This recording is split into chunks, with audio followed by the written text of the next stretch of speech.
이번 컨텐츠에서 다룰 기업은 레딧입니다. 전 세계에서 가장 크고 활발한 커뮤니티 기반 소셜 미디어 중 하나죠. 서브레딧이라 불리는 수많은 주제별 토론방에서 사용자들이 직접 글을 쓰고 의견을 나누는 곳인데요. 누군가의 영향력이 아니라 순수한 집단 지성이 만들어내는 정보가 핵심입니다. 이런 구조 덕분에 레딧은 다른 SNS보다 훨씬 다양하고 솔직한 소비자 의견 데이터를 쌓아왔고요. 광고주 입장에서는 이런 생생한 목소리를 활용할 수 있다면 아주 매력적인 타겟팅 도구가 되겠죠. 이런 레딧이 이번 주 프랑스 깐느에서 열린 2025 깐느 라이언즈 크리에이티비티 페스티벌에서 새로운 AI 광고 도구를 정식으로 공개했습니다. 깐느 라이언즈는 글로벌 광고 업계에서 가장 주목받는 행사라서 레딧이 이번 발표를 상당히 전략적으로 준비했다는 것을 알 수 있죠.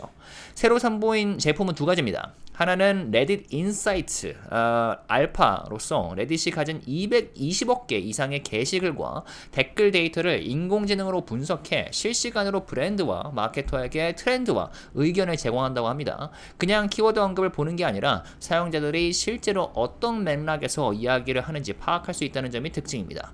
두 번째는 대화 요약 애드온 기능인데요. 광고 밑에 사용자들의 긍정적인 댓글을 자동으로 붙여서 광고를 더 신뢰감 있게 보이게 하고 사용자들이 자연스럽게 공감하도록 유도를 한다고 합니다. 레딧은 이 두 가지 도구를 통해 개별 인플루언서 중심의 광고가 아니라 집단 대화에서 나온 통찰을 바탕으로 브랜드와 소비자가 더 진짜 같은 방식으로 연결되도록 한다고 설명을 했습니다. 자, 이번 발표가 그냥 컨셉이 아니라는 걸 보여주는 구체적인 사례도 함께 공개가 됐는데요. 예를 들어 허쉬와 컴캐스트는 레딧 인사이트를 활용해서 새로운 잠재 고객층을 찾아내고 기존 광고 아이디어를 검증하는 데 성공을 했다고 합니다. 특히 브랜드 평판을 실시간으로 모니터링하고 문화 트렌드를 파악하는 데 효과적이었다고 하네요. 그리고 대화 요약 애드온 기능은 초기 테스트에서 일반 이미지 광고 대비 클릭률이 19% 더 높았다는 결과가 나왔습니다. 광고주들이 가장 중요하게 보는 성과 데이터를 갖고 있다는 점이 레딧 입장에서는 큰 강점으로 보입니다. 자, 그리고 최근 발표된 레딧의 1분기 실적도 나쁘지 않았습니다. 1일 활성 사용자 DAU가 전년 대비 31% 증가해서 1억 810만 명을 기록을 했는데요. 직전 분기 성장률이었던 39%보다는 다소 둔화됐지만 여전히 두 자릿수 성장이죠. 매출은 전년 동기 대비 무려 61%나 늘어나서 3억 9,240만 달러를 기록했는데 시장 예상치였던 3억 6,968만 달러를 크게 웃돈 수치가 되겠습니다. 다만 2분기 매출 가이던스는 4억 1천만 달러에서 4억 3천만 달러로 제시됐는데 애널리스트 컨센서스는 4억 2,442만 달러와 비교하면 중간값은 살짝 보수적으로 잡혔다고 볼 수가 있겠습니다.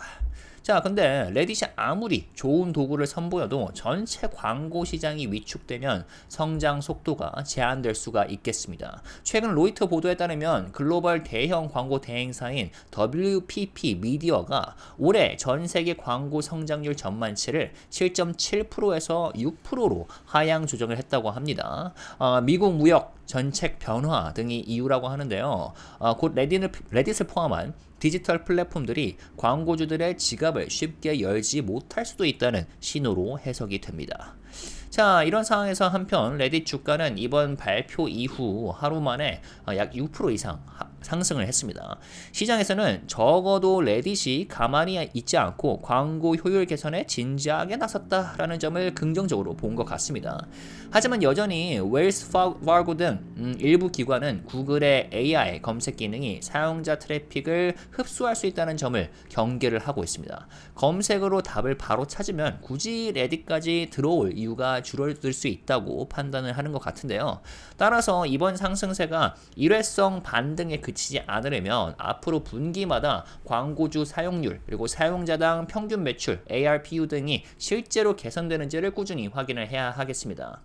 자, 그래서 정리를 해보면 이번 깐느 발표는 레딧이 커뮤니티 데이터 기반 AI 광고 플랫폼으로서 한 단계 성장하고자 하는 의지를 제대로 보여줬다고 보는데요. 220건이 넘는 실제 사용자 대화 데이터를 토대로 브랜드와 소비자가 자연스럽게 연결되도록 만든다면 여타 SNS와는 차별화된 경쟁력이 될 수 있겠죠. 그리고 실제 허쉬라던가 컴캐스트 등의 성공 사례와 긍정적인 클릭률 데이터가 분명 투자자에게는 희망적인 신호로 보이죠. 하지만 레딧 주식은 PER이 여전히 매우 높고요. 전체 디지털 광고 시장이 주춤하고 있다는 점은 현실적인 리스크로 남아있는 것 같습니다. 차트를 보자면은 올해 초 고점 대비 여전히 50% 가까이 떨어진 상태인데, 만일 지금 보시면 $130 이 라인을 강하게 뚫고 올라간다면 상승세가 좀 강해질 수도 있어 보입니다. 그래도 현재 레딧 주식은 성장 스토리를 믿고 투자하는 종목으로 이해하는 편이 맞겠습니다. 단기 변동성은 각오하시되 실적과 사용자 데이터가 뒷받침되는지 꼼꼼히 점검하시기를 추천드리겠습니다. 자, 여러분은 레딧의 전망을 어떻게 보시나요? 주주로서 의견 남겨주시면 매우 감사하겠습니다. 이상이고요. 좋아요와 그리고 구독 눌러주시고 댓글 달아주시고, 그리고 알림 설정까지 하신 다음에 흥미로운 미국 주식 업데이트 빠르게 받아보시면 되겠습니다. 감사합니다.